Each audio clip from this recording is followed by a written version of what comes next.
Bonjour à tout le monde, je suis ici chez Eric Breuiland qui a accepté qu'on vienne envahir avec l'équipe de Movies son appartement à Bruxelles pour principalement parler du livre Cobalt Blues. Et on avait envie de prendre un peu plus de temps autour de cet ouvrage qui est quand même un ouvrage très surprenant. J'avais envie d'introduire cet entretien par une citation qui annonce la partie 2 et qui évidemment est très très accrocheuse, qui est donc une citation de George Orwell qui dit « Dans des temps de tromperie généralisée, le seul fait de dire la vérité est un acte révolutionnaire ».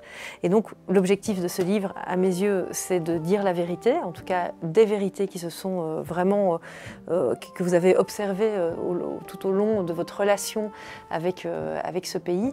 Donc peut-être la première question que j'avais envie de vous poser, c'était la nécessité de l'écriture, parce que vous dites en introduction que la gestation a été longue, que ça n'a pas été quelque chose de simple à faire, et en même temps, quand il y a quelque chose de très fluide dans l'écriture, il y a quelque chose d'évident dans tout ce que vous énoncez. Donc j'avais envie en préambule que vous nous parliez donc de votre relation à la nécessité d'avoir écrit cet ouvrage. Bonsoir d'abord et merci. Oui, vous dites, c'est pas la vérité bien entendu, c'est ma vérité. C'est une vérité subjective telle que moi je l'ai ressentie en ayant né au Congo, étant né au Congo. J'ai passé toute ma jeunesse au Congo et finalement, après mes études en Belgique, je suis retourné pour reprendre l'entreprise familiale. Quand on est né à Kolwezi, qui est en plein milieu de l'industrie minière, donc c'est un endroit sur cette planète qui potentiellement est l'endroit le plus riche au monde. Et quand on voit la pauvreté environnante, ce contraste interpelle et on se demande comment est-ce possible qu'un pays tellement riche potentiellement est quand même si pauvre. Et c'est tout ce questionnement qui m'a bouleversé. Et oui, ça me travaillait déjà depuis que je suis né, depuis que j'ai vécu au Congo. Mais quand on est né là-bas, c'est beaucoup plus difficile de faire des analyses ou de dire les choses comme si ce qu'on affirme est tout à fait correct. Non, on hésite à chaque fois. Est-ce que c'est bien ceci? Est-ce que c'est bien cela? Donc il y a tellement de choses qui vous travaillent que finalement, j'ai hésité pendant des décennies pour écrire ce livre. Vous dites, je ne suis ni un Africain blanc, ni un Congolais blanc. Ce que j'aime beaucoup, c'est que votre regard, c'est à la fois dehors-dedans. Enfin, on sent quelque chose de proche et de lointain. Et c'est là-dessus que je trouve que le livre, du coup, s'adresse vraiment à tout le monde. Ce qui nous intéressait, parce qu'il y a beaucoup, évidemment, de portes d'entrée dans l'ouvrage, qui est quand même assez conséquent, c'était une notion que moi, je ne connaissais pas du tout, qui est la notion de nocologie. Donc, j'avais envie que vous nous en parliez un peu plus et peut-être faire le lien de d'où elle vient et pourquoi ça se retrouve dans votre ouvrage. Ce qui est caractéristique pour les relations belgo-congolaises, belgo-zaïroises à l'époque de Mobutu, c'est que ça a toujours été, depuis l'indépendance, des relations très tendues, hein, depuis Lumumba, jusque même avec Joseph Kabila. On a toujours eu des relations de haine, amour, et donc on entendait souvent les Congolais dire un jour, ils demandaient le retour des Noko, venez nous aider, venez nous libérer de Mobutu, venez développer notre pays parce que c'était mieux dans le temps de la colonisation. Et puis le lendemain, on vous insultait de sales Belges, de néocolonialistes, que vous venez exploiter notre pays. Donc il y a toujours eu ces tensions. Et j'ai réfléchi là-dessus très longtemps. Et en fait, oui, j'ai appelé ce phénomène la nocologie. Donc, les oncles venaient et puis on aime les oncles, on les hait. Et je me suis fait inspirer en premier lieu par l'analyse de Axel Kabou, qui est une sociologue camerounaise, sénégalaise, qui, dans les années 70, si je m'abuse, a écrit « Et si l'Afrique refusait le développement », dans lequel elle développe ces relations entre Européens, entre Blancs et entre Africains et entre les Noirs. Et elle appelle ça le vendredisme intellectuel. Donc elle se base sur la fameuse histoire de Robinson et Robinson Crusoe et Vendredi. Et donc Robinson Crusoe, j'ai appelé ça le crusoïsme dans mon livre. C'est un peu ce qu'on appelle aujourd'hui plutôt la suprématie blanche, donc le blanc paternaliste qui sait tout et qui donne des leçons. Hein. Voilà, il faut faire comme ci, il faut faire comme ça. Et de l'autre côté, le vendredisme, donc vendredi, qui suit son maître, le maître blanc, mais qui, à un certain moment, peut aussi se révolter. Et là, il y a toute cette tension qui caractérise nos relations depuis 60 ans maintenant. On a beaucoup aussi des espèces d'idées reçues très basico-basiques et très vraiment primaires, la fainéantise, ça reste extrêmement véhiculé. Donc il y a comme une espèce de propagande, en fait, de non-autonomisation dans le travail qui reste, je trouve, vraiment présente dans le langage collectif, aussi bien dans les personnes présentes sur les territoires qui sont peut-être plus appauvries, avec l'immigration économique, ne fût-ce que ça. Ce sont des préjugés qui viennent de la colonisation, c'est une évidence.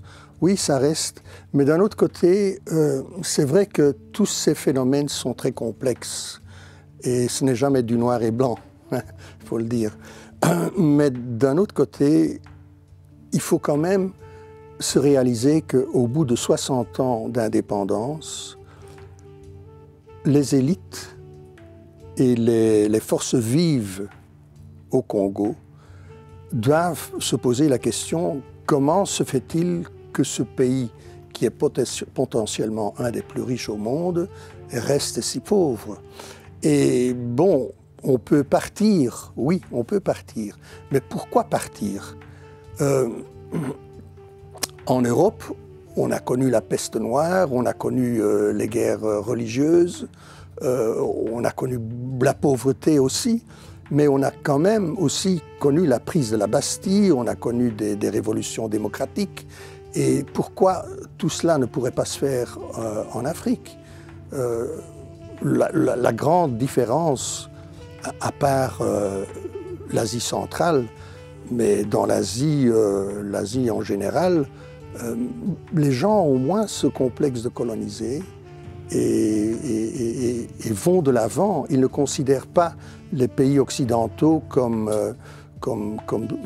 des pays qui ont une dette envers eux, mais plutôt comme des marchés à conquérir. Vous n'êtes pas historien, vous êtes journaliste, en plus vous êtes journaliste économique, vous connaissez le terrain de l'intérieur, vous n'y vivez plus non plus, donc à un moment donné vous êtes revenu vivre en Belgique, et donc ce qui m'intéresse dans l'analyse, c'est qu'on est bien sûr sur des faits, mais on est dans beaucoup de questionnements, d'actualité. La question de base, elle est quand même, pour ce dont on vient parler, pourquoi est-ce qu'un terrain aussi riche pour un pays aussi pauvre? Vous n'êtes pas dans le roman du tout, vous êtes dans beaucoup de questionnements et c'est comme s'il y avait une porte ouverte à quelque chose et à des réflexions. Je trouve très important de participer au débat.